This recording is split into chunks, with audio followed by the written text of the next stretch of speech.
Bonjour à tous et bienvenue dans cette vidéo. Je vous ai mis mon plus beau t-shirt que j'ai eu en terminant le triathlon M de l'Alpe d'Huez et ça tombe bien parce que c'est le sujet de notre vidéo. Le triathlon de l'Alpe d'Huez, c'est un triathlon ô combien magnifique mais tellement difficile. Et cette vidéo fait suite au duathlon que j'ai fait quelques jours avant, dont la vidéo peut être retrouvée en description. Si vous ne l'avez pas encore vu, je vous invite à aller la voir, comme ça vous pourrez voir les deux courses dans l'ordre chronologique.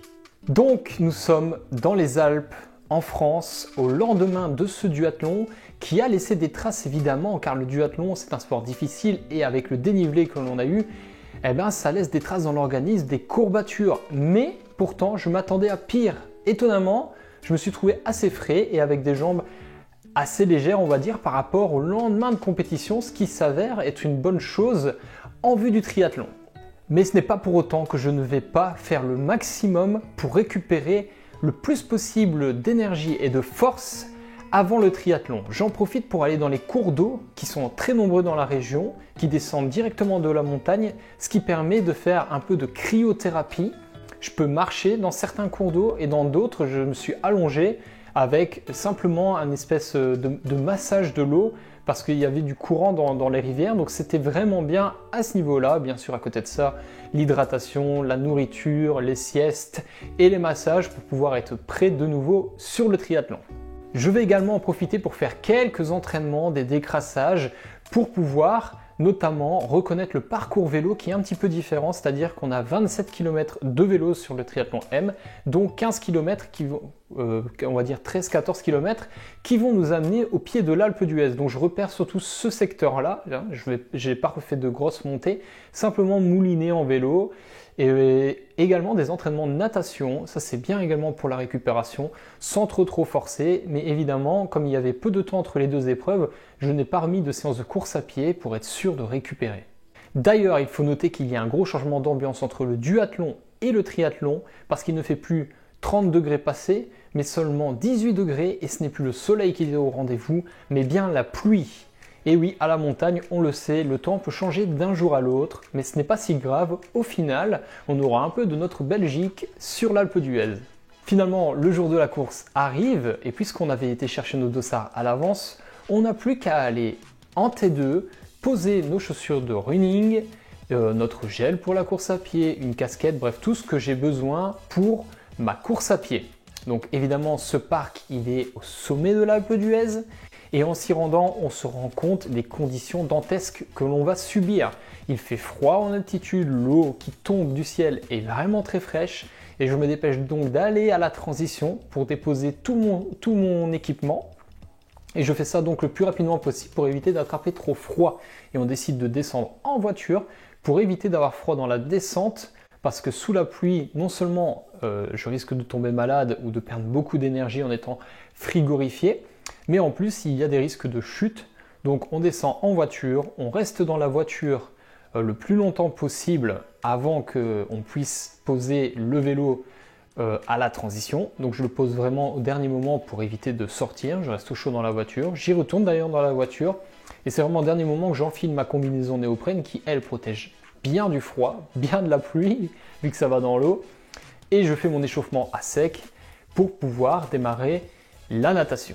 Il y a beaucoup plus de monde sur le triathlon que sur le duathlon et on le voit, le parc à vélo est très rempli, l'épreuve est pleine et il va y avoir du sport parce que la start-list est également très relevée. Pour ouvrir les hostilités, ce sont les femmes qui partent avec un quart d'heure d'avance.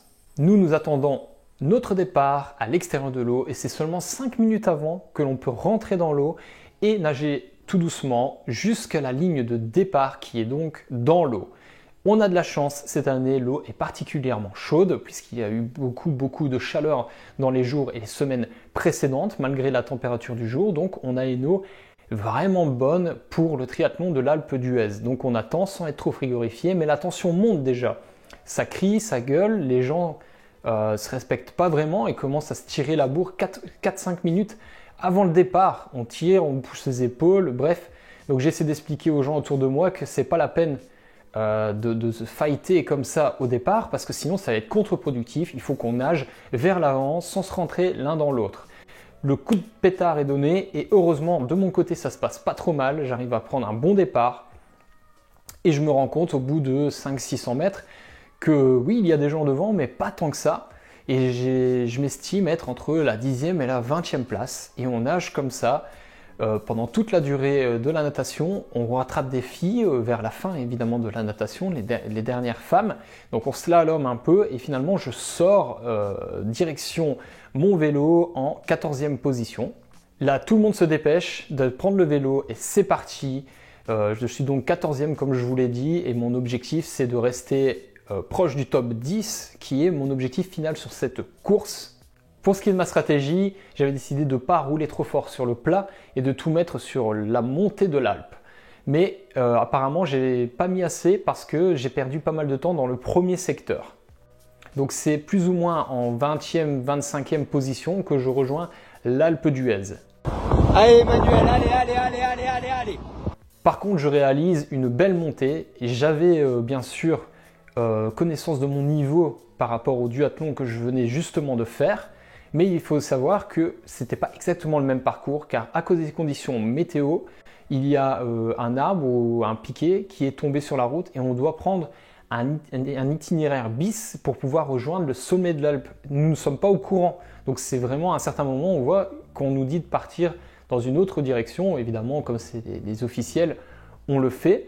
Et finalement, je rejoins le sommet de l'Alpe d'Huez. Je ne savais pas exactement ma place, mais on m'annonce que je suis 14e de nouveau. Donc voilà, un vélo qui m'a permis simplement de garder exactement la même position, mais en perdant un petit peu de temps sur le plat et en faisant finalement une montée de l'Alpe d'Huez, vu mes 71 kg, pas mal du tout.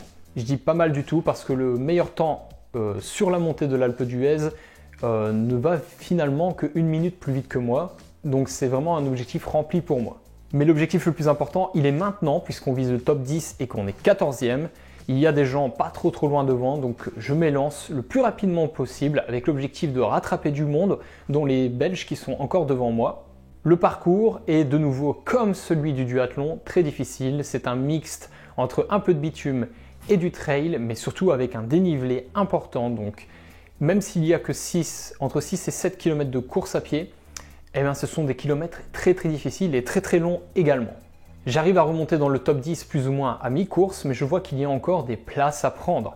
Et plus j'avance et plus je me dis qu'il y aura peut-être possibilité de rentrer dans les primes, donc c'est-à-dire si tu termines dans les 6 premiers.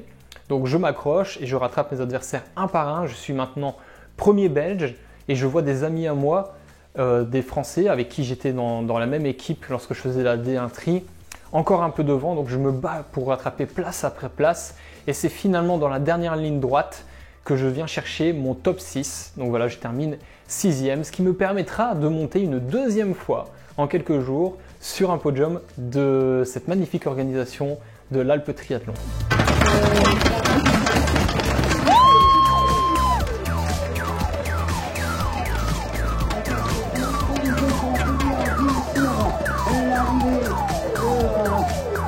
Légendaire, merci la marmotte. Et Monsieur Emmanuel Lejeune.